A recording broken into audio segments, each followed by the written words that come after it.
Agora, a Jussara Soares, você tem apuração sobre a anistia.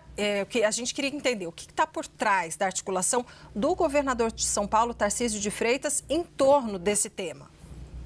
Débora, o governador Tarcísio de Freitas, ele está com um problema aí, porque ele está dizendo que ele não é candidato, mas essa articulação dele pela anistia o coloca como uma pessoa que está, sim, pensando em 2026 e não pensando na reeleição em 2026, mas possivelmente para alçar voos ao Palácio do Planalto, disputar com o presidente Luiz Inácio Lula da Silva.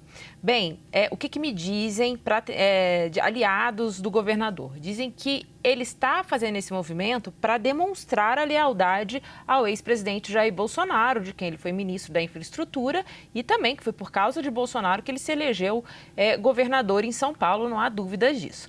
E aí, o que eu digo? Mas fica claro, né? Fui questionar por essas pessoas próximas ao governador, que fica claro esse sinal de que Tarcísio faz esses movimentos que podem cacifá-lo à disputa contra Lula. Ele disse assim, olha, sim, de fato, se ele conseguir esse movimento, aprovar um texto de anistia ampla, mostrando essa lealdade, ele pode ser comprado pelo bolsonarismo. E mais importante, mais do que ser comprado pelo bolsonarismo, precisa convencer o ex-presidente Jair Bolsonaro a colocar, a ungí-lo para disputar a eleição contra Lula em 2026. Essa é a questão. Por que está acontecendo? O governador Tarcísio de Freitas é o nome preferido do Centrão, é o nome preferido do presidente do PP, Ciro Nogueira, nome preferido de Antônio Rueda, do União.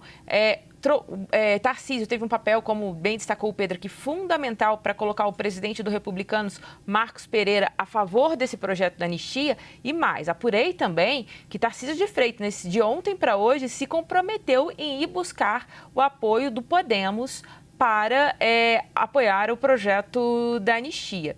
Então, o Tarcísio de Freitas, embora ele negue, não tenha interesse no Palácio do Planalto, vou disputar a reeleição, os movimentos dele indicam que ele está se colocando para jogo.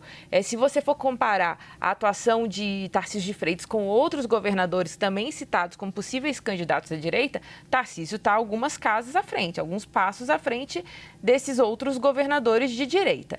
Agora, só trago uma informação de como começou a ser gestada essa estratégia que foi colocada em prática, né, desde ontem, primeiro dia de julgamento. No dia 19 de agosto, teve um jantar aqui em Brasília, e Débora, vocês todos, Pedro e Yuri, acompanharam também os bastidores disso, teve um jantar para comemorar a Federação União e Progressistas. Tarcísio de Freitas estava lá pessoalmente.